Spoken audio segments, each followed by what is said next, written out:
Si tu veux devenir freelance nomade, ou alors que tu es déjà freelance et tu veux devenir nomade digital, ou bien tu es juste curieux, tu as peut-être déjà une très bonne idée de comment trouver des clients de freelance de la manière classique. Aller à des réseautages, ce genre de choses-là. Par contre, tu te demandes sûrement aussi, comme moi je me suis demandé à l'époque, comment est-ce que tu vas pouvoir trouver des clients à distance quand tu voyageras. Et tu as tout à fait raison. C'est super important de trouver comment tu vas gagner ta vie en étant digital nomade avant de partir. Donc dans cette vidéo, je vais t'expliquer 6 méthodes pour trouver en fait des clients à distance en tant que nomade digital. Alors je vais te parler d'expérience parce que moi-même je suis freelance depuis plus de 5 ans. Ça fait 9 ans que j'habite à l'étranger et bientôt 3 ans que j'ai ce style de vie de digital nomade. C'est parti!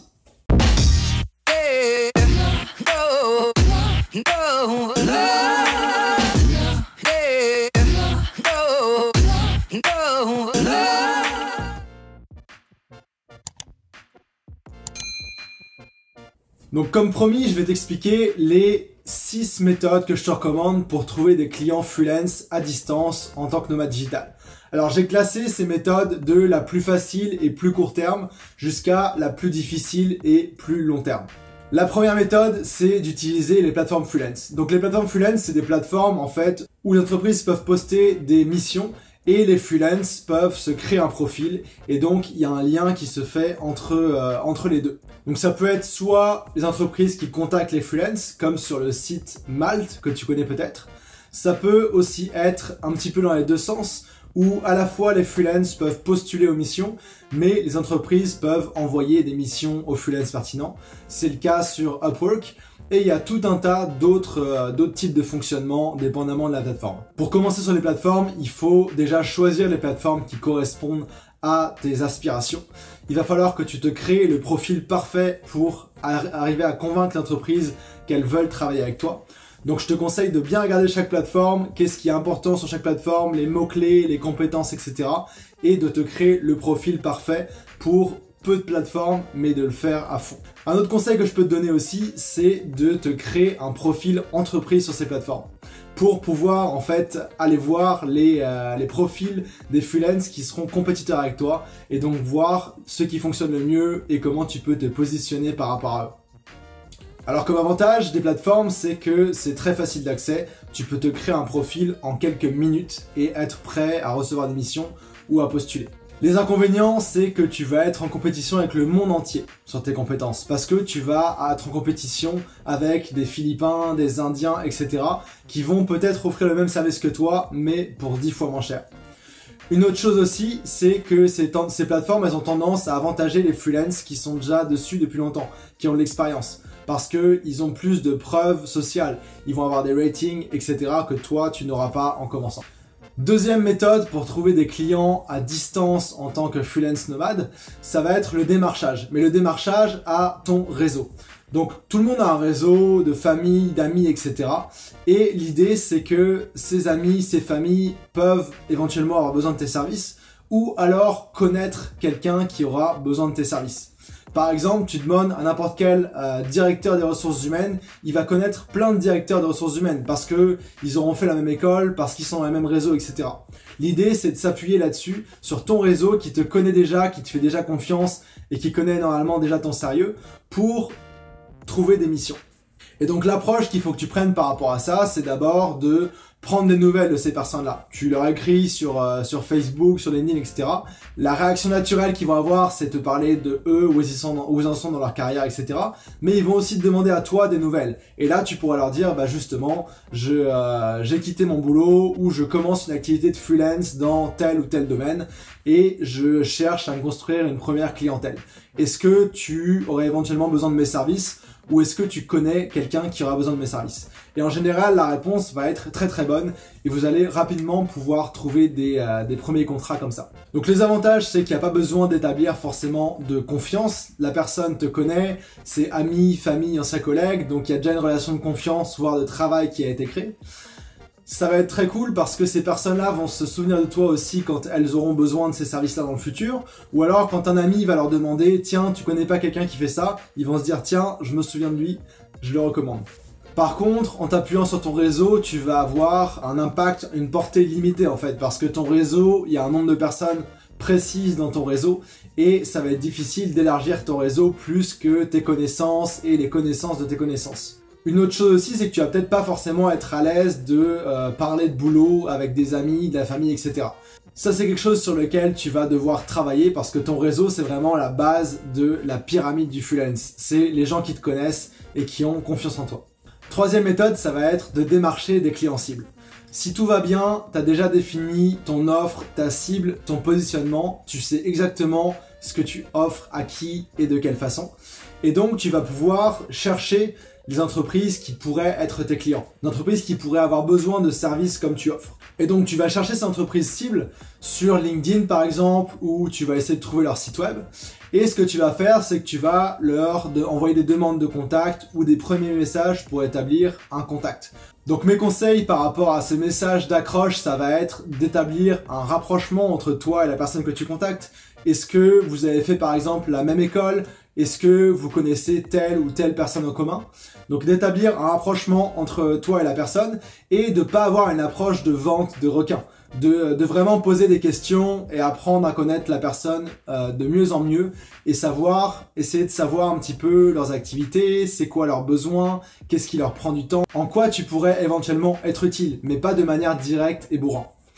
Et l'idée ensuite, c'est d'arriver au fil de la discussion à établir un certain degré de confiance et de demander éventuellement de parler avec la personne au téléphone pour aller plus en détail sur ce problème ou cette chose que tu pourrais résoudre grâce à tes compétences de freelance. Alors je te conseille de faire ça de manière manuelle, en tout cas au début, de vraiment cibler très précisément les personnes que tu veux contacter, de faire des recherches sur eux, sur leur parcours, pour être hyper pertinent dans tes messages.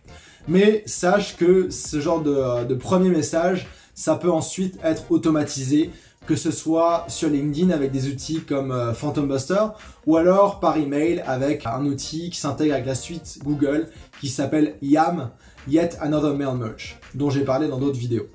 Alors les gros avantages de la prospection à des clients cibles, c'est que premièrement c'est ciblé, tu parles aux bonnes personnes qui auraient éventuellement besoin de tes services. Deuxième chose, c'est que le potentiel est illimité. Il y a littéralement des milliers d'entreprises qui pourraient avoir besoin de tes services et qui sont en ligne et dont tu peux contacter les employés. Un autre avantage aussi, c'est que c'est scalable, c'est scalable. Tu peux aussi bien envoyer 10 messages par semaine à des prospects que envoyer 100 messages par jour à des prospects. Ça dépend de tes besoins, de ton taux de conversion et de tes capacités ensuite à gérer les messages tous les jours, les appels et les contrats qui en viendront par la suite si tu te débrouilles bien. Et donc grâce à ça, tu peux en fait avoir toujours des prospects qui rentrent dans ton tunnel de vente. Mettons, tu envoies 10 messages par jour sur LinkedIn à des cibles très pertinentes. Il y a de bonnes chances que certains de ces 10 personnes-là vont, au fil de la discussion, être intéressés à faire un appel avec toi. Et donc, si tu envoies des messages en continu, tu vas avoir des appels en continu et donc des clients en continu. Par contre, côté négatif, ça prend beaucoup de temps. Il faut que tu trouves les gens à qui tu veux envoyer des messages, que tu répondes aux messages, que tu en renvoies, que tu arrives à booker des appels et ensuite que tu fasses ces appels, que tu te prépares et que tu fasses le processus de vente et que tu aies aussi le temps de faire les contrats. Donc, en général, les contrats, avoir le temps de faire les contrats, c'est pas forcément le problème, mais sache que ça peut prendre du temps. Autre chose aussi, c'est que tout le monde n'est pas à l'aise à faire de la vente. Ça peut paraître un peu inconfortable d'envoyer des messages à des inconnus avec un but intéressé derrière. Mais je veux que tu te mettes dans un mindset qui va t'aider à dépasser ces limites-là en te disant en fait tout simplement que toi, tu as des compétences qui peuvent aider cette personne, aider cette entreprise à résoudre des problèmes et à leur faire gagner du temps, gagner de l'argent ou alors limiter les risques pour eux, qui sont les 3 axes sur lesquels tu peux vraiment aider une entreprise en tant que freelance. Ensuite, tu vas avoir comme méthode les partenariats. C'est une méthode dont on parle pas souvent, mais qui peut être très très intéressante. L'idée, c'est en fait de t'associer, toi en tant que freelance, avec d'autres freelances qui ont des compétences complémentaires. Par exemple, peut-être que toi, tu es développeur de sites web, tu crées des sites web WordPress par exemple. Mais que parfois, tu as besoin de designers pour faire certaines bannières, etc. Tu pourrais t'associer avec un designer et donc faire des contrats ensemble. Un autre mode de fonctionnement, ça peut être que toi, reprenons la même chose, tu fais des sites web, mais tu sais très bien qu'une fois qu'un site web est en ligne, il faut réussir à apporter du trafic sur ce site web. Et donc, tu pourrais éventuellement t'associer avec un expert en marketing digital, comme moi, pour en fait proposer à ton client qui t'a demandé un site web de continuer en fait avec un expert du marketing qui pourra, maintenant que le site est bien fait, de les aider à attirer du trafic sur ces sites web avec du SEO, des publicités, etc. Mes conseils, c'est de faire avec des personnes à qui tu as déjà travaillé, en qui tu as confiance et qui sont bonnes dans ce qu'elles font. Et tu peux faire ça de manière à juste se renvoyer la balle, un petit accord de principe comme ça, ou tu peux aussi faire ça sous forme de commission. Par exemple, si tu me réfères pour m'occuper du marketing du site web, eh bien, tu prendras une commission de, je sais pas, 15% sur mes services avec ce client-là. Et donc ça peut permettre de se renvoyer la balle de manière intéressante financièrement, mais aussi de manière à limiter la prospection. Et justement, un des grands avantages de cette méthode de partenariat, c'est que si tu t'associes avec les bonnes personnes qui ont assez de clients, assez d'activités, ça va t'enlever le besoin d'aller faire de la prospection à terme. Parce que vous allez avoir des clients aux besoins complémentaires par rapport à vos expertises et tu vas pouvoir te renvoyer la balle entre freelance. Un des avantages, par contre, c'est que même si c'est une méthode qui peut être long terme, c'est pas forcément garanti que tes partenaires freelance vont t'envoyer des contrats tous les mois ou toutes les semaines, par exemple. Donc, il faut avoir d'autres méthodes complémentaires en plus des partenariats. Cinquième méthode, dont on parle pas forcément beaucoup, mais qui peut être très puissante, c'est tout simplement les groupes, et notamment les groupes Facebook. Il y a plein de groupes Facebook par domaine, ou plus ou moins généraux ou précis. Et il y a beaucoup de monde qui poste des offres de services dans des groupes Facebook. Par exemple, je sais qu'au Québec, il y a un groupe Facebook qui s'appelle les Mordus du Web. Et en permanence, tous les jours, il y a des gens qui vont poster des demandes de services. Par exemple, un designer de site web qui va avoir besoin d'un développeur pour faire tel ou tel design. Une entreprise qui devient très active sur les réseaux sociaux et qui veut un community manager, il y a en permanence des offres qui sont postées dans ce genre de groupe-là. Et si tu es présent et que tu es actif, tu vas pouvoir directement répondre à ces demandes de services-là et donc ensuite faire ton processus de vente classique avec en général un appel, proposition, etc. Les avantages, c'est que c'est sur Facebook, il y a beaucoup moins de distance entre toi et ces personnes-là, tu vas directement leur écrire sur Messenger en général. Les désavantages, c'est que tu sais pas forcément sur quel genre de personne tu vas tomber, tu as peu de moyens de prouver la crédibilité de ces personnes-là, et c'est difficile de savoir aussi le genre de budget que ces personnes vont avoir. Ensuite, dernière méthode, et de loin ma préférée, celle du personal branding et de la création de contenu. Donc l'idée en fait c'est de définir et de créer une marque autour de toi, autour de ton activité de freelance. Donc avec des valeurs, une mission, une image, une façon de t'exprimer, une crédibilité, etc., etc. Et également de créer du contenu qui démontre ton expertise. L'idée c'est qu'à travers tout ça, ta crédibilité va être renforcée énormément. Et tu vas peut-être aussi être interviewé pour ton domaine, tu vas peut-être être mentionné dans la presse, et ça va faire de toi un expert dans tes compétences. Donc si tu veux plus d'informations là-dessus, j'ai fait une vidéo entière sur le sujet du personal branding, et c'est quelque chose que j'ai beaucoup utilisé moi pour développer ma carrière de freelance. J'ai organisé notamment des événements dans ma thématique, j'ai écrit une 50aine d'articles de blog, j'ai fait des conférences. Et donc les avantages de cette méthode-là, c'est que c'est une méthode long terme. Tu vas construire un actif qui va supporter tes activités de freelance à long terme. Par exemple, moi qui ai créé du contenu, j'ai notamment écrit un article de blog qui m'a rapporté à lui seul plus de 20 000 $ en contrat de freelance.